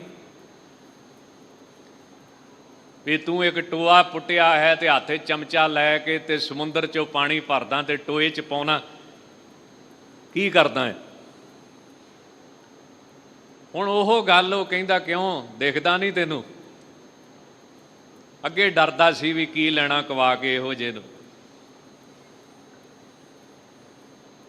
ਕਹਿੰਦਾ ਮੈਂ ਸਾਰਾ ਸਮੁੰਦਰ ਇਸ ਗੱਡੇ 'ਚ ਪਾਉਣਾ ਵਾ, ਟੋਏ 'ਚ ਪਾਉਣਾ। ਅਰਸਤੂ ਕਹਿੰਦਾ ਫਿਰ ਤੂੰ ਪਾਗਲ ਆ। ਭਾਵੇਂ ਸਾਰਾ ਜਨਮ ਲੱਗਾ ਰਹੇ, ਸਮੁੰਦਰ ਟੋਏ 'ਚ ਕਿੱਦਾਂ ਪੈ ਜੂ ਛੋਟੇ ਜਿਹੇ 'ਚ? ਭਾਵੇਂ ਸਾਰੀ ਸਦੀ ਲੱਗੀ ਰਹੇ, ਸਦੀ ਲੰਘ ਜੇ ਤਾਂ ਵੀ ਨਹੀਂ, ਹਜ਼ਾਰਾਂ ਸਾਲ ਲੱਗ ਜਾਣ ਤਾਂ ਵੀ ਨਹੀਂ, ਇਹ ਕੰਮ ਨਹੀਂ ਹੋ ਸਕਦਾ। ਕਹਿੰਦੇ ਉਹ ਸੱਜਣ ਹੱਸ ਪਿਆ ਅੱਗੇ। ਅਰਸਤੂ ਨੂੰ ਕਹਿਣ ਲੱਗਾ, ਮੈਂ ਤੇਰੇ ਤੋਂ ਕੁਝ ਵੱਖਰਾ ਕਰਦਾ ਵਾਂ? ਉਹ ਕੰਮ ਹੀ ਕਰਦਾ ਜੋ ਤੂੰ ਕਰਦਾ ਹੈ। ਅਰਸਤੂ ਕਹਿੰਦਾ, ਜੀ ਮੈਨੂੰ ਸਮਝ ਨਹੀਂ ਆਈ, ਮੈਂ ਬਿਲਕੁਲ ਇਹੋ ਜਿਹੇ ਫਜ਼ੂਲ ਕੰਮ ਨਹੀਂ ਕਰਦਾ। ਮੈਂ ਤੇਰੇ ਵਾਲਾ ਕੰਮ ਕਦੋਂ ਕਰਦਾ? ਉਹ ਸੱਜਣ ਅਰਸਤੂ ਨੂੰ ਕਹਿਣ ਲੱਗਾ, ਤੂੰ ਮੈਨੂੰ ਪਾਗਲ ਕਹਿਣਾ ਹੈ ਤੇ ਕੰਮ ਤੂੰ ਵੀ ਮੇਰੇ ਵਾਲੇ ਕਰਦਾ ਤੇ ਪਾਗਲ ਤੂੰ ਮੈਨੂੰ ਦੱਸਦਾ ਹੈ। ਪਰ ਮੈਨੂੰ ਇੱਦਾਂ ਜਾਪਦਾ ਵੀ ਤੂੰ ਮੇਰੇ ਤੋਂ ਵੱਡਾ ਪਾਗਲ ਆ। ਕਹਿੰਦਾ ਕਿਵੇਂ? ਕਹਿੰਦਾ ਮੈਂ ਤੇ ਸਿਰਫ ਸਮੁੰਦਰ ਹੀ ਟੋਏ 'ਚ ਪਾਉਣਾ ਚਾਹੁੰਦਾ ਵਾਂ ਤੇ ਸਮੁੰਦਰ ਦੀ ਰੱਬ ਅੱਗੇ ਕੀ ਹੈਸੀਅਤ ਆ? ਕੁਝ ਵੀ ਨਹੀਂ। ਸਮੁੰਦਰ ਰੱਬ ਅੱਗੇ ਕੀ? ਕੁਝ ਵੀ ਨਹੀਂ। ਤੇ ਤੂੰ ਰੱਬ ਨੂੰ ਆਪਣੀ ਛੋਟੀ ਜਿਹੀ ਖੋਪੜੀ 'ਚ ਪਾਉਣਾ ਚਾਹੁੰਦਾ ਹੈ, ਜਿਹੜਾ ਐਡਾ ਬੇਅੰਤ ਆ, ਵੱਡਾ ਹੈ। ਤਾਂ ਸੋਚ ਕੇ ਮੈਨੂੰ ਦੱਸ ਵੀ ਤੂੰ ਪਾਗਲ ਆ ਕਿ ਮੈਂ ਪਾਗਲ ਆ? ਉਹਨੇ ਲਿਖਿਆ ਆਪਣੀ ਲੇਖਣੀ 'ਚ, ਲਿਖਤ 'ਚ, ਮਹਾਨ ਫਿਲਾਸਫਰ ਅਰਸਤੂ ਨੇ। ਕਹਿੰਦਾ ਉਦਣ ਪਤਾ ਲੱਗਾ ਵੀ ਪਾਗਲ ਤੇ ਅਸੀਂ ਆ। ਜਿਹੜੇ ਨਿੱਕੀ ਜੀ ਖੋਪੜੀ ਦੇ ਵਿੱਚ ਏਡੇ ਵੱਡੇ ਪਰਮੇਸ਼ਰ ਨੂੰ ਸਮਾਉਣਾ ਚਾਹੁੰਦੇ, ਜਿਹੜੇ ਧਿਆਨੀ ਬੰਦੇ ਨੇ, ਬੰਦਗੀ ਵਾਲੇ ਬੰਦੇ ਨੇ, ਉਹ ਹਰ ਚੀਜ਼ ਤੋਂ ਸਿੱਖਿਆ ਲੈਂਦੇ ਨੇ। ਅਰਸਤੂ ਕਹਿੰਦਾ, ਮੈਂ ਸੋਚਦਾ ਉਹ ਕੋਈ ਫਕੀਰ ਸੀ, ਪਾਗਲ ਨਹੀਂ ਸੀ, ਉਹ ਕੋਈ ਪਹੁੰਚਿਆ ਹੋਇਆ ਮਹਾਂਪੁਰਸ਼ ਸੀ, ਸਿਰਫ ਮੇਰੀਆਂ ਅੱਖਾਂ ਖੋਲ੍ਹਣ ਆਇਆ ਸੀ। ਅੱਜ ਕੱਲ੍ਹ ਨਕਾਰਾਤਮਕਤਾ ਬਹੁਤ ਵੱਧਦੀ ਜਾ ਰਹੀ। ਜਿਹੜੀ ਚੀਜ਼ ਸਮਝ ਨਾ ਪਵੇ, ਮਹਾਰਾਜ ਇਹ ਕਿਸ ਤਰ੍ਹਾਂ ਲਿਖ ਸਕਦੇ। ਇੱਕ ਸੱਜਣ ਨੇ ਦਲੀਲ ਦਿੱਤੀ, ਜੋਰ ਨਾ ਜੀਵਨ ਮਰਨ ਨਾ ਜੋਰ, ਜੋਰ ਨਾ ਰਾਜ ਮਾਲ ਮਨਸੂਰ, ਜੋਰ ਨਾ ਸੁਰਤੀ ਗਿਆਨ ਵਿਚਾਰ, ਜੋਰ ਨਾ ਜੁਗਤੀ ਛੁੱਟੇ ਸੰਸਾਰ। ਇਸ ਸ਼ਬਦ ਵਿੱਚ ਜਗਤ ਗੁਰੂ ਨਾਨਕ ਦੇਵ ਸਾਹਿਬ ਯੂਨੀਵਰਸਲ ਸਿਧਾਂਤ ਦੱਸਦੇ ਪਏ ਨੇ ਵੀ ਇਹ ਬੰਦੇ ਦੇ ਹੱਥ ਵੱਸ ਕੁਝ ਹੈ ਨਹੀਂ। ਇਸ ਬੰਦੇ ਦੀ ਜ਼ਿੰਦਗੀ ਇੱਕ ਬੂੰਦ ਵਰਗੀ ਆ ਤੇ ਹੰਕਾਰ ਇਹ ਸਮੁੰਦਰ ਵਰਗਾ ਚੁੱਕ ਕੇ ਰੱਖਦਾ ਹੈ। ਰੱਬ ਅੱਗੇ ਦੀ ਹੈਸੀਅਤ ਇੱਕ ਕਿਣਕੇ ਵਰਗੀ ਹੈ ਤੇ ਹਉਮੈ ਇਹ ਸਾਰੇ ਰੇਗਿਸਤਾਨ ਦੀ ਚੁੱਕੀ ਫਿਰਦਾ ਹੈ। ਤਾਂ ਉਹ ਸੱਜਣ ਨੇ ਇਹ ਦਲੀਲ ਦੇ ਕੇ ਕਹਿਤਾ ਵੀ ਜਿਹੜੀਆਂ ਗੁਰੂ ਸਾਹਿਬ ਦੀਆਂ ਸਾਖੀਆਂ ਆਉਂਦੀਆਂ ਨਾ, ਜਿਵੇਂ ਇੱਕ ਜੋਗੀ ਆਇਆ, ਉਹਨੇ ਧੰਨ ਗੁਰੂ ਅਮਰਦਾਸ ਸਾਹਿਬ ਨੂੰ ਆਖਿਆ, ਮੈਂ ਸਾਰੀ ਉਮਰ ਵਿਅਰਥ ਗਵਾ ਦਿੱਤੀ, ਕਿਰਪਾ ਕਰੋ ਮੈਨੂੰ ਸਿੱਖਾਂ ਦੇ ਘਰ ਜਨਮ ਦਿਓ, ਮੈਂ ਮੁਕਤ ਹੋਵਾਂ, ਤੇ ਜੇ ਆਪ ਹੋਰ ਕਿਰਪਾ ਕਰੋ ਤੇ ਮੈਨੂੰ ਆਪਣੇ ਘਰ 'ਚ ਜਨਮ ਦਿਓ। ਠੀਕ ਹੈ ਜੀ, ਇਤਿਹਾਸ 'ਚ ਲਿਖਿਆ। ਹੁਣ ਅਸੀਂ ਇਤਿਹਾਸ ਕੱਟਣਾ ਵਾ, ਸਾਨੂੰ ਕੰਮ ਹੀ ਕੈਂਚੀ ਦਾ ਦਿੱਤਾ ਗਿਆ, ਸੂਈ ਤੇ ਸਾਡੇ ਤੋਂ ਹੈ ਹੀ ਨਹੀਂ ਜੋੜਨ ਵਾਲੀ, ਤੇ ਅਸੀਂ ਦਲੀਲ ਦੇ ਦਿੱਤੀ ਜੀ, ਜੋਰ ਨਾ ਜੀਵਨ ਮਰਨ ਨਾ ਜੋਰ। ਦਲੀਲ ਬੜੀ ਸੋਹਣੀ ਹੈ ਤੇ ਹੈ ਵੀ ਗੁਰਬਾਣੀ ਚੋਂ। ਤੇ ਜੇ ਸਾਰੇ ਗੁਰੂ ਗ੍ਰੰਥ ਸਾਹਿਬ ਦਾ ਪਾਠ ਕੀਤਾ ਹੋਵੇ ਤੇ ਇਹ ਪੰਕਤੀ ਸੰਤਾਂ ਵਾਸਤੇ ਤਾਂ ਨਹੀਂ ਹੈ। ਸੰਤਾਂ ਵਾਸਤੇ, ਗੁਰਸਿੱਖਾਂ ਵਾਸਤੇ ਕਿਹੜੀ ਪੰਕਤੀ ਆ? ਗੁਰਮੁਖ ਆਵੈ ਜਾਵੈ ਨਿਸੰਗ। ਗੁਰਮੁਖ ਜਦੋਂ ਜੀ ਕਰੇ ਆ ਸਕਦਾ ਤੇ ਜਦੋਂ ਜੀ ਕਰੇ ਜਾ ਸਕਦਾ। ਫਿਰ ਉਸ ਪੰਕਤੀ ਦਾ ਕੀ ਕਰੋਗੇ? ਬੜੇ ਤਰੀਕੇ ਨਾਲ ਸਾਨੂੰ ਨਾਸਤਕ ਕਰਦੇ ਆ, ਸਿੱਧਾ ਨਹੀਂ। ਆ ਤੁਸੀਂ ਇੱਕ ਆਮ ਹੀ ਲੇਖ ਜਿਹਾ ਰੋਜ਼ ਪੜ੍ਹਿਆ ਹੋਣਾ, ਮੁੰਡੇ ਨੇ ਮਾਰੀ ਮੋਟਰਸਾਈਕਲ ਨੂੰ ਕਿੱਕ, ਲਿਖਦੇ ਬੜਾ ਸੋਹਣਾ ਇੱਕ ਨਾ, ਨਾਸਤਕ ਬਣਾਉਣ ਲਈ ਬੜਾ ਜ਼ੋਰ ਲੱਗਦਾ। ਮੁੰਡੇ ਨੇ ਮਾਰੀ ਮੋਟਰਸਾਈਕਲ ਨੂੰ ਕਿੱਕ, ਬੜਾ ਚੱਲਣ ਡਿਆ, ਸ਼ੇਅਰ ਕਰਦੇ ਇੱਕ ਦੂਜੇ ਨੂੰ। ਬਾਪੂ ਨੇ ਆਖਿਆ, ਪੁੱਤ ਪਾਣੀ ਦਾ ਗਲਾਸ ਫੜਾ, ਦੇਖਿਓ ਕਿੱਡੇ ਤਰੀਕੇ ਨਾਲ ਤੁਹਾਨੂੰ ਜ਼ਹਿਰ ਦੇਣਾ ਮਿੱਠਾ। ਮੁੰਡੇ ਨੇ ਕੱਢੀਆਂ 4-5 ਗਾਲਾਂ ਬੁੱਢੇ ਨੂੰ, ਭਜਾਇਆ ਮੋਟਰਸਾਈਕਲ, ਨਿਕਲ ਗਿਆ ਉੱਥੋਂ। ਤੇ ਬਾਪੂ ਮੁੰਡੇ ਨੂੰ, ਉਹਦੀ ਮਾਤਾ ਨੂੰ ਪੁੱਛਦਾ ਵੀ ਇੰਨੀ ਕਾਹਲੀ ਹੈ, ਇਹ ਕਿੱਥੇ ਚੱਲਿਆ? ਹੁਣ ਵੇਖਿਓ ਜ਼ਹਿਰ ਤੁਹਾਨੂੰ ਕਿੱਦਾਂ ਦਿੰਦੇ। ਅੱਗੇ ਪਤਾ ਲੇਖਕ ਕੀ ਲਿਖਦਾ? ਪਿੰਡ 'ਚ ਛਬੀਲ ਲੱਗੀ, ਉੱਥੇ ਸੇਵਾ ਕਰਨ ਚੱਲਿਆ। ਕਿੱਥੋਂ ਚੁੱਕੀ ਤੇ ਕਿੱਥੇ ਲਿਆਂਦੀ? ਮੈਨੂੰ ਇੱਕ ਗੱਲ ਦੱਸੋ, ਜਿਹੜਾ ਛਬੀਲ ਲਾ ਕੇ ਸਾਰੀ ਦਿਹਾੜੀ ਧੁੱਪੇ ਸੜੂਗਾ, ਉਹ ਬੁੱਢੇ ਨੂੰ ਇੱਕ ਗਲਾਸ ਨਾ ਪਾਣੀ ਦਾ ਫੜਾਊਗਾ? ਦੇਖੋ ਤਰੀਕਾ, ਵੇਖੋ ਤੁਹਾਨੂੰ ਨਾਸਤਕ ਕਰਨ ਦਾ। ਛਬੀਲ ਦਾ ਉਹਦੇ ਨਾਲ ਕੀ ਸੰਬੰਧ? ਤੇ ਜਿਹੜਾ ਬੰਦਾ ਕੁਝ ਸੇਵਾ ਕਰਦਾ ਹੈ, ਸੇਵਾ ਕਰਨ ਵਾਲੇ ਦਾ ਮਨ ਕੋਮਲ ਹੋ ਜਾਂਦਾ ਹੈ, ਬੰਦਗੀ ਕਰਨ ਵਾਲੇ ਦਾ ਮਨ ਕੋਮਲ ਹੋ ਜਾਂਦਾ। ਉਹ ਕਦੀ ਵੀ ਆਪਣੇ ਮਾਂ ਪਿਓ ਨਾਲ ਇਹੋ ਜਿਹਾ ਵਰਤਾਓ ਕਰ ਹੀ ਨਹੀਂ ਸਕਦਾ ਹੈ। ਪਰ ਵੇਖੋ ਕਿੱਡੇ ਤਰੀਕੇ ਨਾਲ ਗੱਲ ਬਣਾਈ ਨਾ, ਬੜੀਆਂ ਰੋਜ਼ ਹੀ ਸੁਣਨ ਨੂੰ ਮਿਲਦੀਆਂ। ਦਰਖਤ ਵੱਢ ਲਏ ਸਾਰੇ, ਕਣਕਾਂ ਦੇ ਨਾੜਾਂ ਨੂੰ ਅੱਗ ਲਾ ਲਈ ਤੁਸੀਂ, ਤੇ ਹੁਣ ਤੁਸੀਂ ਲਾਓ ਛਬੀਲਾਂ।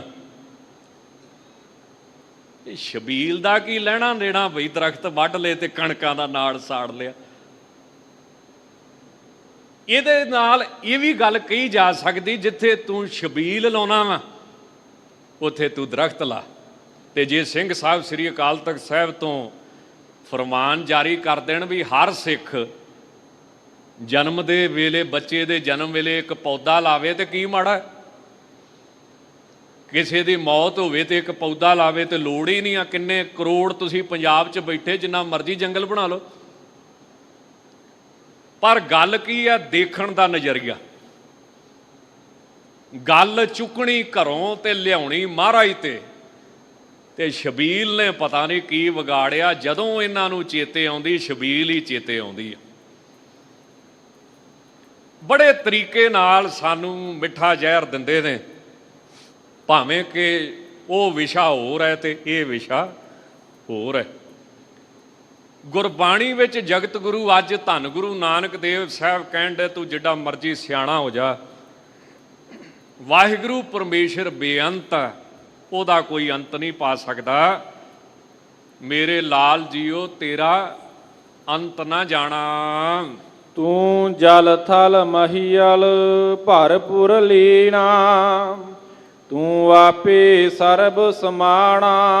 ਇਹ ਵਾਹਿਗੁਰੂ ਤੂੰ ਜਲਾਂ 'ਚ, ਥਲ ਖੁਸ਼ਕ ਥਾਂ, ਮਹੀ ਧਰਤੀ, ਅਲ ਆਕਾਸ਼ ਵਿੱਚ ਭਰਪੂਰ ਹੈ, ਹਰ ਥਾਂ ਤੇ ਹਾਜ਼ਰ ਹੈ। ਤੇ ਤੂੰ ਆਪ ਹੀ ਜੜ ਚੇਤਨ, ਜਿੰਨੇ ਵੀ ਜੀਵ ਨੇ, ਜੜ ਵੀ ਤੇ ਚੇਤਨ ਵੀ, ਉਹਨਾਂ ਵਿੱਚ ਸਮਾਇਆ ਹੋਇਆ ਹੈ ਰਹਾਉ। ਇੱਥੋਂ ਤੱਕ ਵਾਹਿਗੁਰੂ ਜੀ ਨੂੰ ਬੇਅੰਤ ਕਹਿ ਕੇ ਵਿਸਰਾਮ ਤੋਂ ਬਾਅਦ ਹੁਣ ਸਤਿਗੁਰੂ ਜੀ ਅੰਤਰੀਵ ਗੁਣਾਂ ਦੀ ਗੱਲ ਕਰਦੇ ਨੇ। ਮਨ ਦੀ ਗੱਲ ਕਰਦੇ ਹੋਏ ਫਰਮਾਉਂਦੇ ਹਨ, ਮਨ ਤਾਰਾ ਜੀ ਚਿਤ ਤੁਲਾ, ਤੇਰੀ ਸੇਵ ਸਰਾਫ ਕਮਾਵਾ। ਇਹ ਸੱਚੇ ਪਾਤਸ਼ਾਹ ਜੇ ਵਾਹਿਗੁਰੂ ਬੇਅੰਤ ਆ ਤੇ ਫਿਰ ਮਿਲੇ ਕਿੱਦਾਂ? ਮਹਾਰਾਜ ਕਹਿੰਦੇ ਅੰਤ ਤਾਂ ਨਹੀਂ ਕੋਈ ਪਾ ਸਕਦਾ, ਪਰ ਇੱਕ ਤਰੀਕਾ ਹੈ ਉਹਦੇ ਨਾਲ ਜੁੜਨ ਦਾ। ਜਿਵੇਂ ਆਪਾਂ ਪੜ੍ਹਦੇ ਨਾ, ਸਾਲਾਹੀ ਸਾਲਾਹੇ ਏਤੀ ਸੁਰਤ ਨਾ ਪਾਈਆ, ਨਦੀਆਂ ਤੈ ਵਾਹ ਪਵੈ ਸਮੁੰਦ ਨਾ ਜਾਣਗੇ। ਤਰੀਕਾ ਇੱਕ ਹੈ ਉਹ ਕਿ ਮਨ ਨੂੰ ਬਣਾ ਲਓ ਤੱਕੜੀ। ਤੱਕੜੀ ਕੀ ਕਰਦੀ? ਤੋਲਦੀ, ਤੇ ਤੋਲਿਆ ਕਰੋ ਮਨ ਦੇ ਨਾਲ, ਆਹ ਕੰਮ ਗਲਤ ਹੈ ਤੇ ਆਹ ਸਹੀ ਹੈ। ਤੇ ਮੇਰੇ ਗੁਰੂ ਨੇ ਆਖਿਆ ਵੀ ਗਲਤ ਛੱਡ ਦੇ ਤੇ ਸਹੀ ਪਕੜ ਲਾ। ਮਨ ਨੂੰ ਸ਼ੁੱਧ ਕਰ ਲਓ, ਚਿੱਤ ਨੂੰ ਤੁਲਾ ਪੱਥਰ ਬਣਾ ਲਓ, ਵਿਚਾਰ ਰੂਪੀ ਪੱਥਰ। ਵਿਚਾਰ ਕਰਿਆ ਕਰੋ, ਜਾਂ ਚਿੱਤ ਦੀ ਜਿਹੜੀ ਚੇਤੇ ਬਿਰਤੀ ਨਾ, ਚੇਤੇ ਕਰਦੇ ਕਿਸੇ ਸੱਜਣ ਨੂੰ, ਇੱਦਾਂ ਵਾਹਿਗੁਰੂ ਨੂੰ ਚੇਤੇ ਕਰਿਆ ਕਰ। ਤੇ ਸਰਾਫ ਕਿਹਨੂੰ ਬਣਾਉਣਾ? ਜਿਹੜੀ ਸੇਵਾ ਕਰਨੀ ਆ। ਸਰਾਫ ਆਉਂਦਾ ਨਾ, ਪਰਖ ਕਰਦਾ ਹੈ ਕਿੰਨਾ ਖਰਾ ਕਿੰਨਾ ਖੋਟਾ। ਤੇ ਗੁਰਬਾਣੀ 'ਚ ਬੜੇ ਪਰਖ ਦੇ ਸ਼ਬਦ ਨੇ। ਮਹਾਰਾਜ ਕਹਿੰਦੇ ਸੌਖੀ ਜੀ ਗੱਲ ਹੈ, ਜਿਹੜੇ ਸੇਵਾ ਕਰਦੇ ਆ ਉਹਨਾਂ ਨੂੰ ਪਰਖ ਹੋ ਜਾਂਦੀ ਹੈ। ਉਹਨਾਂ ਨੂੰ ਪਤਾ ਲੱਗ ਜਾਂਦਾ ਵੀ ਕਿੰਨੀਆਂ ਕੁ ਗੱਲਾਂ ਕਰਨ ਵਾਲਾ ਹੈ ਤੇ ਕਿੰਨਾ ਕੁ ਸਿਮਰਨ ਕਰਨ ਵਾਲਾ, ਭਗਤੀ ਕਰਨ ਵਾਲਾ, ਬੰਦਗੀ ਕਰਨ ਵਾਲਾ। ਸੇਵਾ ਨੂੰ ਹੀ ਸਰਾਫ ਸਮਝੋ, ਸੇਵਾ ਸਿਮਰਨ। ਹੁਣ ਗੁਰਬਾਣੀ ਵਿੱਚ ਕਿੰਨੀਆਂ ਪਰਖਾਂ ਦੀ ਗੱਲ ਕੀਤੀ ਹੈ। ਜੇ ਗੁਰਬਾਣੀ ਨੂੰ ਪੁੱਛੀਏ ਜੀ ਮਹਾਰਾਜ ਜੀਵਨ ਮੁਕਤ ਕੌਣ ਹੁੰਦਾ, ਤਾਂ ਮਹਾਰਾਜ ਕਹਿੰਦੇ ਨੇ ਪ੍ਰਭ ਕੀ ਆਗਿਆ ਆਤਮ ਹਟਾਵੈ, ਜੀਵਨ ਮੁਕਤ ਸੋ ਕਹਾਵੈ। ਇਹ ਕੀ ਆ? ਪਰਖ, ਜਿੱਤੋਂ ਪਤਾ ਲੱਗ ਜੂ ਆਪਾਂ ਨੂੰ ਵੀ ਉਹਦੀ ਅਵਸਥਾ ਕੀ। ਤੈਸਾ ਹਰਖ ਤੈਸਾ ਸੋਗ, ਸਦਾ ਆਨੰਦ ਤੈ ਨਹੀਂ ਵਿਯੋਗ, ਤੈਸਾ ਸਵਰਨ ਤੈਸੀ ਉਸ ਮਾਟੀ। ਪਰਖ ਕਰੇ। ਹੁਣ ਗੁਰਬਾਣੀ ਤੇ ਕਹਿੰਦੀ ਹੈ ਵੀ ਜੀਵਨ ਮੁਕਤ ਵਾਸਤੇ ਜ਼ਹਿਰ ਤੇ ਅੰਮ੍ਰਿਤ ਇੱਕ ਬਰਾਬਰ ਹੁੰਦਾ ਹੈ। ਤੇ ਆਪਾਂ ਵੀ ਕਹਿ ਦਾਂਗੇ ਜੀ ਪੰਜਵੇਂ ਪਾਤਸ਼ਾਹ ਕਹਿੰਦੇ ਜ਼ਹਿਰ ਤੇ ਅੰਮ੍ਰਿਤ ਇੱਕ ਬਰਾਬਰ ਹੈ। ਪਰ ਜਦੋਂ ਕਿਸੇ ਨੇ ਲਿਆ ਕੇ ਅੱਗੇ ਰੱਖਤਾ, ਫਿਰ ਖਾਓਗੇ ਜ਼ਹਿਰ? ਨਹੀਂ ਖਾ ਸਕਦੇ। ਕਿਉਂ? ਸਾਡੀ ਉਹ ਅਵਸਥਾ ਹੀ ਨਹੀਂ ਬਣੀ ਅਜੇ ਤੱਕ ਜਿੱਥੇ ਜਾ ਕੇ ਜ਼ਹਿਰ ਤੇ ਅੰਮ੍ਰਿਤ ਇੱਕ ਹੋ ਜਾਂਦਾ। ਨਹੀਂ ਤੇ ਜਿਹੜਾ ਵੀ ਸੱਜਣ ਕਵੇ ਜ਼ਹਿਰ ਤੇ ਅੰਮ੍ਰਿਤ ਇੱਕ ਆ, ਫਿਰ ਲਿਆ ਕੇ ਰੱਖੋ ਉਹਦੇ ਅੱਗੇ, ਦੱਸ ਬਈ ਇੱਕ ਆ ਤੇ ਖਾ ਚੱਲ। ਸਵਾਮੀ ਬ੍ਰਹਮ ਦੇਵ ਜੀ ਬਧਨੀ ਕਲਾਂ ਬੜਾ ਪ੍ਰਸਿੱਧ ਪਿੰਡ ਹੈ ਮੋਗੇ ਲਾਗੇ, ਬਾਘਾ ਪੁਰਾਣਾ ਮੋਗਾ। ਉਹ ਬੜੇ ਵੱਡੇ ਵਿਦਵਾਨ ਸੀ, ਗੁਰੂ ਘਰ ਦੇ ਉਦਾਸੀ ਸੰਤ। ਸੰਤ ਬਾਬਾ ਪ੍ਰਦੀਪ ਸਿੰਘ ਜੀ ਜਿਹੜੇ ਬੜੇ ਲੰਗਰਾਂ ਦੀ ਸੇਵਾ ਕਰਦੇ ਬਧਨੀ ਕਲਾਂ ਵਾਲੇ, ਸਵਾਮੀ ਬ੍ਰਹਮਦੇਵ ਜੀ ਪਾਸ ਮਹਾਂਪੁਰਸ਼ਾਂ ਨੇ ਭੇਜਿਆ ਪੜ੍ਹਨ ਵਾਸਤੇ। ਉਹਨਾਂ ਨੇ ਇੱਕ ਸੰਤਾਂ ਦਾ ਬਚਨ ਸੁਣਾਇਆ। ਉਹ ਕਹਿੰਦੇ ਜਿਹੜੇ ਇਹ ਹੋਤੀ ਮਰਦਾਨ ਵਾਲੇ ਸੰਤ ਆ ਮਹਾਂਪੁਰਸ਼, ਇਹਨਾਂ ਤੋਂ ਅੱਗੇ ਰੇਰੂ ਸਾਹਿਬ ਵਾਲੇ ਜਾਂ ਰਾੜਾ ਸਾਹਿਬ ਵਾਲੇ, ਕਹਿੰਦੇ ਮੈਂ ਲਾਗੇ ਬੈਠਾ ਸੀ ਤੇ ਵਿਦਵਾਨ ਬੰਦੇ ਦੀ ਸ਼ਰਧਾ ਘੱਟ ਹੀ ਹੁੰਦੀ ਹੈ, ਤੇ ਡਾਕਟਰ ਨੇ ਕਹਿ ਦਿੱਤਾ ਹਰ ਚੀਜ਼ ਦਾ ਸਵਾਦ ਅਸੀਂ ਦੱਸ ਸਕਦੇ ਹਾਂ, ਪਰ ਇੱਕ ਚੀਜ਼ ਦਾ ਸਵਾਦ ਨਹੀਂ ਸਾਡੇ ਤੋਂ ਦੱਸਿਆ ਗਿਆ। ਉਹ ਸੰਤ ਕਹਿਣ ਲੱਗੇ ਕਿਹੜਾ? ਕਹਿੰਦੇ ਜੀ ਜ਼ਹਿਰ ਦਾ। ਕੋਈ ਖਾਵੇ ਤੇ ਦੱਸੇ, ਦੱਸਣ ਤੋਂ ਪਹਿਲਾਂ ਤੇ ਮਰਨਾ ਉਹਨੇ। ਇੰਨਾ ਤੇਜ਼ ਇੱਕ ਜ਼ਹਿਰ ਆ, ਉਹਦਾ ਕੋਈ ਸਵਾਦ ਨਹੀਂ ਦੱਸ ਸਕਦਾ। ਸੰਤਾਂ ਨੇ ਜ਼ਹਿਰ ਮੰਗਾ ਲਿਆ ਤੇ ਜਿੰਨਾ ਕੁ ਰੀਠਾ ਹੁੰਦਾ ਨਾ, ਰੀਠਾ ਇੰਨਾ ਕੁ ਆਪਣੀ ਤਲੀ ਤੇ ਰੱਖ ਕੇ ਤੇ ਕਹਿੰਦੇ ਖਾ ਕੇ ਵੇਖਾਂ ਕਿਦਾਂ ਦਾ ਸਵਾਦ ਹੁੰਦਾ। ਲਾਲਾ ਲਾਲਾ ਹੋ ਗਈ, ਹਾਹਾਕਾਰ ਹੋ ਗਈ ਵੀ ਸੰਤ ਐਵੇਂ ਕਿਤੇ ਉਹ ਗੱਲ ਨਾ ਹੋਵੇ ਵੀ ਸੰਸਕਾਰ ਕਰਨਾ ਪਵੇ। ਸਵਾਮੀ ਜੀ ਵੀ ਡਰ ਗਏ, ਹੋਰ ਸੱਜਣ ਵੀ ਡਰ ਗਏ। ਰੋਕਦਿਆਂ ਰੋਕਦਿਆਂ ਉਹਨੂੰ ਅੰਦਰ ਲੰਘਾ ਲਿਆ ਤੇ ਪਤਾ ਕੀ ਕਹਿੰਦੇ? ਕਹਿੰਦੇ ਡਾਕਟਰ ਸਾਹਿਬ ਬਕਬਕਾ ਜਿਹਾ ਸਵਾਦ ਆ। ਹੁਣ ਕਹਿ ਤੇ ਲੈਨੇ ਅਸੀਂ ਵੀ ਜ਼ਹਿਰ ਤੇ ਅੰਮ੍ਰਿਤ ਇੱਕ ਬਰਾਬਰ, ਤੇ ਨੌਵੇਂ ਪਾਤਸ਼ਾਹ ਨੇ ਵੀ ਆਖਿਆ ਜੋ ਨਰ ਦੁੱਖ ਮੈਂ ਦੁੱਖ ਨਹੀਂ ਮਾਨੈ, ਸੁਖ ਸਨੇਹ ਵਰ ਭੈ ਨਹੀਂ ਜਾ ਕੇ ਕੰਚਨ ਮਾਟੀ ਮਾਨੈ। ਤਾਂ ਉਹਨਾਂ ਨੇ ਇਹ ਬਚਨ ਸੁਣਾਇਆ ਰਾੜਾ ਸਾਹਿਬ ਵਾਲੇ ਮਹਾਂਪੁਰਸ਼ਾਂ ਦਾ, ਇਹ ਸਾਡੇ ਸਾਹਮਣੇ ਖਾ ਕੇ ਕਹਿੰਦੇ ਬਕਬਕਾ ਜਿਹਾ ਵਾ। ਤੇ ਅਸੀਂ ਆਖਿਆ ਇਹਨੇ ਨਾ ਸਾਧ ਨੇ ਤਿੜੇ ਤਿੜੇ ਨੇ ਖਾ ਲਿਆ, ਇਹਦਾ ਕੰਮ ਹੋ ਗਿਆ ਜੀ। ਪਰ ਕਿੰਨੇ ਮਰਨਾ ਸੀ? ਜਦੋਂ ਜੀਵਨ ਮੁਕਤ ਅਵਸਥਾ ਹੋਵੇ ਫਿਰ ਉੱਥੇ ਜ਼ਹਿਰ ਦਾ ਵੀ ਅਸਰ ਨਹੀਂ। ਹੁਣ ਅਸੀਂ ਖਾਵਾਂਗੇ ਤੇ ਮਰ ਜਾਵਾਂਗੇ। ਸਾਨੂੰ ਉਹ ਚੀਜ਼ ਮਿਲੀ ਨਹੀਂ ਅਜੇ ਤੱਕ। ਅਸੀਂ ਪੜ੍ਹੀ ਜ਼ਰੂਰ ਹੈ, ਉਹਦੀ ਵਿਆਖਿਆ ਜ਼ਰੂਰ ਕੀਤੀ, ਪਰ ਉਹ ਚੀਜ਼ ਸਾਨੂੰ ਪ੍ਰਾਪਤ ਹੀ ਨਹੀਂ ਹੋਈ। ਤਾਂ ਮਹਾਰਾਜ ਕਹਿੰਦੇ ਜਿਹੜੇ ਸੇਵਾ ਸਿਮਰਨ ਕਰਦੇ ਉਹਨਾਂ ਪਾਸ ਪਰਖ ਹੈ, ਤੇ ਗੁਰਬਾਣੀ ਨੇ ਬੇਅੰਤੀ ਪਰਖਾਂ ਦਸੀਆਂ, ਉਹ ਤੋਂ ਅਸੀਂ ਪਰਖ ਸਕਦੇ ਵੀ ਇਹ ਕਿੱਥੇ ਤੱਕ ਪਹੁੰਚਿਆ। ਇਹ ਨਹੀਂ ਵੀ ਨਕਲੀ ਹੈ। ਹਰ ਗੁਰੂ ਕੇ ਸਿੱਖ ਦੀ ਅਵਸਥਾ ਕੋਈ ਕਿਤੇ ਬੈਠਾ ਹੈ। ਹੁਣ ਜਿੰਨੇ ਪਹਿਲੀ ਵਾਰੀ ਜਪਜੀ ਸਾਹਿਬ ਪੜ੍ਹਿਆ ਉਹਦੇ ਵਾਸਤੇ ਇਹੀ ਆ ਵੀ ਜੋਰ ਨਾ ਜੀਵਨ ਮਰਨ ਨਾ ਜੋਰ, ਤੇ ਜਿੰਨੇ ਕਮਾਈ ਕੀਤੀ ਉਹਦੇ ਵਾਸਤੇ ਅੱਗੇ ਵੀ ਲਿਖਿਆ ਵਾ ਵੀ ਗੁਰੂ ਕੇ ਸਿੱਖ ਦੀ ਮਰਜ਼ੀ ਹੈ, ਭਾਵੇਂ ਹੁਣੇ ਹੀ ਸਰੀਰ ਛੱਡ ਦੇ ਤੇ ਭਾਵੇਂ ਜਿੱਥੇ ਮਰਜ਼ੀ ਜਾ ਕੇ ਜਨਮ ਲੈ ਲੈ। ਉਹ ਜੰਮਣ ਮਰਨ ਤੋਂ ਬਾਹਰ ਨੇ। ਭਾਈ ਗੁਰਦਾਸ ਸਾਹਿਬ ਨਹੀਂ ਪੜ੍ਹੇ ਕਦੀ? ਜੰਮਣ ਮਰਨੋਂ ਬਾਹਰ ਜਾਂ ਸੰਤ ਭਗਤ ਗੁਰਸਿੱਖ ਹੈ ਜਗ ਤਾਰਨ ਆਏ, ਇਹ ਮਹਾਰਾਜ ਜੀ ਨੇ ਉਦਾਹਰਣ ਦਿੱਤੀ। ਤਾਂ ਸਰਾਫ ਕਹਿੰਦੇ ਪਰਖ ਕਰਨ ਵਾਲੇ ਨੂੰ, ਤੇ ਪਰਖ ਕਰਨ ਵਾਲਾ ਕਿਸੇ ਦੁਨਿਆਵੀ ਬੰਦੇ ਨੂੰ ਨਾ ਬਣਾ। ਸੇਵਾ ਸਿਮਰਨੀ ਹੈ, ਇਹਦੇ ਦੁਆਰਾ ਹੀ ਪਰਖ ਕੀਤੀ ਜਾਂਦੀ ਹੈ। ਘਟ ਹੀ ਭੀਤਰ ਸੋ ਸਹੁ ਤੋਲੀ, ਇਨ ਬਿਦ ਚਿਤ ਰਹਾਵਾ। ਤੇ ਮਹਾਰਾਜ ਗੁਰੂ ਕਿਹਨੂੰ ਬਣਾਵਾਂ? ਕੌਣ ਗੁਰੂ ਪੈ ਦੀਖਿਆ ਲੇਵਾ? ਕਹਿੰਦੇ ਗੁਰੂ ਉਹ ਹੁੰਦਾ ਹੈ ਜਿਹੜਾ ਇਹ ਉਪਦੇਸ਼ ਦਵੇ ਵੀ ਜਿਹੜਾ ਤੇਰੇ ਘਟ ਦੇ ਅੰਦਰ 100 ਪਰਮੇਸ਼ਰ ਵਾਹਿਗੁਰੂ ਹੈ, ਉਹਦੀ ਤੋਲੀ ਵਿਚਾਰ ਕਰ, ਉਹਨੂੰ ਤੋਲ, ਉਹਦੀ ਵਿਚਾਰ ਕਰ, ਇਹ ਗੁਰੂ ਹੈ। ਤੇ ਕਹਿ ਪਹਿ ਮੁੱਲ ਕਰਾਵਾਂ, ਮੁੱਲ ਕਿੱਥੋਂ ਕਰਾਵਾਂ? ਤਾਂ ਮਹਾਰਾਜ ਕਹਿੰਦੇ ਜਿਹੜਾ ਇਨ ਵਿਦ ਚਿੱਤ ਰਹਾਵਾ, ਜਿਹੜਾ ਚਿੱਤ ਇਸ ਤਰ੍ਹਾਂ ਵਾਹਿਗੁਰੂ 'ਚ ਹੀ ਮਿਲਿਆ ਰਹਿੰਦਾ ਹੈ, ਇਹੀ ਉਹਦਾ ਮੁੱਲ ਕਰਨਾ ਹੈ। ਜਦੋਂ ਵਾਹਿਗੁਰੂ ਦਾ ਨਾਮ ਭੁੱਲਦਾ ਹੀ ਨਹੀਂ ਆ, ਜਿਨ੍ਹਾਂ ਸਾਸ ਗਿਰਾਸ ਨਾ ਵਿਸਰੈ, ਹਰ ਨਾਮਾ ਮਨ ਮਨ, ਧਨ ਸੇ ਸੇ ਨਾਨਕਾ ਪੂਰਨ ਸੋਈ। ਸੰਤ ਜਦੋਂ ਇਹ ਅਵਸਥਾ ਬਣ ਜਾਂਦੀ ਹੈ ਕਿ ਦਮ ਦਮ ਸਦਾ ਸੰਭਾਲਦਾ, ਦਮ ਨਾ ਬਿਰਥਾ ਜਾਏ, ਇਹੀ ਉਸ ਵਾਹਿਗੁਰੂ ਜੀ ਦਾ ਮੁੱਲ ਕਰਾਉਣਾ ਹੈ। ਆਪੇ ਕੰਡਾ ਤੋਲਤ ਰਾਜੀ, ਆਪੇ ਤੋਲਨਹਾਰਾ। ਤਾਂ ਉਹਨਾਂ ਗੁਰਮੁਖਾਂ ਦਾ ਜਿਨ੍ਹਾਂ ਦਾ ਚਿੱਤ ਵਾਹਿਗੁਰੂ 'ਚ ਹੀ ਰਹਿ ਗਿਆ, ਮਿਲ ਗਿਆ, ਅਭੇਦ ਹੋ ਗਿਆ, ਉਹਨਾਂ ਦਾ ਨਿਸ਼ਚਾ ਦੱਸਦੇ ਨੇ। ਉਹਨਾਂ ਦੀ ਨਿਗਾਹ ਕਿਸ ਤਰ੍ਹਾਂ ਦੀ ਬਣ ਜਾਂਦੀ, ਉਹਨਾਂ ਦਾ ਵਿਚਾਰ ਕਿਸ ਤਰ੍ਹਾਂ ਦਾ ਬਣ ਜਾਂਦਾ ਹੈ। ਉਹ ਕਿੱਦਾਂ ਦੇਖਦੇ ਸੁਣਦੇ ਨੇ ਸੰਸਾਰ ਨੂੰ, ਤਾਂ ਉਹਨਾਂ ਦੀ ਨਿਗਾਹ ਦੇ ਵਿੱਚ ਸਾਰੀ ਕਿਰਪਾ ਉਹ ਵਾਹਿਗੁਰੂ ਪਰਮੇਸ਼ਰ ਹੀ ਕਰਨ ਵਾਲਾ ਹੈ। ਉਹ ਕਿਰਪਾ ਕਰੇ, ਉਹ ਆਪ ਹੀ ਕੰਡਾ ਪ੍ਰੇਮ ਰੂਪ ਹੈ, ਆਪ ਹੀ ਤੋਲ ਵਿਚਾਰ ਰੂਪ ਹੈ, ਆਪ ਹੀ ਤਰਾਜੀ ਹੈ, ਗੁਰੂ ਰੂਪ ਹੈ, ਤੇ ਆਪ ਹੀ ਉਹ ਤੋਲਣ ਵਾਲਾ ਗੁਰੂ ਰੂਪ ਹੈ, ਕੰਡਾ ਪ੍ਰੇਮ ਰੂਪ ਤੇ ਤੋਲ ਵਿਚਾਰ ਆਤਮਾ ਦੀ ਤੇ ਤੋਲਣ ਵਾਲਾ ਸਤਿਗੁਰੂ। ਤਾਂ ਇਹ ਜੋ ਵੀ ਹੈ ਸੰਸਾਰ ਦੇ ਵਿੱਚ ਉਹ ਪਰਮੇਸ਼ਰ ਆਪ ਹੀ ਹੈ, ਆਪ ਹੀ ਉਹ ਕਿਰਪਾ ਕਰੇ ਤੇ ਹੁੰਦਾ ਹੈ। ਆਪ ਜਪਾਏ ਜਪੈ ਸੋ ਨਾਮ। ਇਸ ਤਰ੍ਹਾਂ ਹਉਮੈ ਉਹਨਾਂ ਦੀ ਖਤਮ ਹੋ ਜਾਂਦੀ ਹੈ। ਆਪੇ ਦੇਖਾ ਆਪੇ ਬੂਝਾ ਆਪੇ ਹੈ ਵਣਜਾਰਾ।